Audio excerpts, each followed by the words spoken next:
ನೀವು ಕೂಡ ವಿರಾಟ್ ಸರ್ ಬರ್ತ್ಡೇಗೆ ಇದೇ ರೀತಿ ಫೋಟೋಸ್ನ ಜನ್ರೇಟಿಂಗ್ ಮಾಡ್ಕೊಂಡ್ಬಿಟ್ಟು ಸ್ಟೇಟಸ್ನ ಹಾಕಬೇಕಾದ್ರೆ ಯಾವ ರೀತಿ ಎಡಿಟ್ ಮಾಡಬೇಕು ಎಂದು ನಾನು ಈ ಒಂದು ವಿಡಿಯೋದಲ್ಲಿ ಹೇಳಿದ್ದೇನೆ. ಈ ಒಂದು ವಿಡಿಯೋನ ಕೊನೆಯವರೆಗೂ ನೋಡಿ.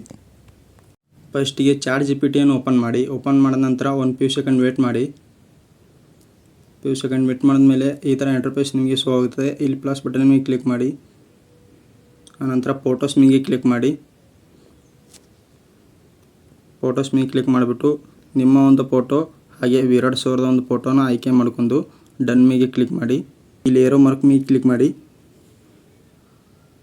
ಕ್ಲಿಕ್ ಮಾಡಿಬಿಟ್ಟು ಒಂದು ಫ್ಯೂ ಸೆಕೆಂಡ್ ನೀವು ವೇಟ್ ಮಾಡಬೇಕು. ಫೋಟೋ ಜನ್ರೇಟಿಂಗ್ ಆಗಿ ಬರುತ್ತದೆ. ನನ್ನ ಒಂದು ಫೋಟೋ ಹಾಗೆ ವಿರಾಟ್ ಸೌರ ಒಂದು ಫೋಟೋನ ಆ್ಯಡ್ ಮಾಡಿಬಿಟ್ಟು ಈ ಪ್ರಾಂಪ್ಟ್ ನಾನು ಇಲ್ಲಿ ಪೇಸ್ಟ್ ಮಾಡಿದೆ. ಈ ಥರ ಫೋಟೋ ಕ್ರಿಯೇಟೆಡ್ ಆಗಿ ಬಂದಿದೆ. ಈ ಪ್ರಾಂಪ್ಟ್ ನಿಮಗೂ ಬೇಕಂದರೆ ನಾನು ಡಿಸ್ಕ್ರಿಪ್ಷನಲ್ಲಿ ಕೊಟ್ಟಿರ್ತೇನೆ, ಅದನ್ನು ಕಾಪಿ ಮಾಡ್ಕೊಂಡು ಇಲ್ಲಿ ಪೇಸ್ಟ್ ಮಾಡಬಹುದು. ಹಾಗೆ ಈ ಒಂದು ವಿಡಿಯೋ ಇಷ್ಟವಾದರೆ ಲೈಕ್ ಮಾಡಿ, ನಿಮ್ಮ ಸ್ನೇಹಿತರಿಗೆ ಶೇರ್ ಮಾಡಿ. ಧನ್ಯವಾದಗಳು.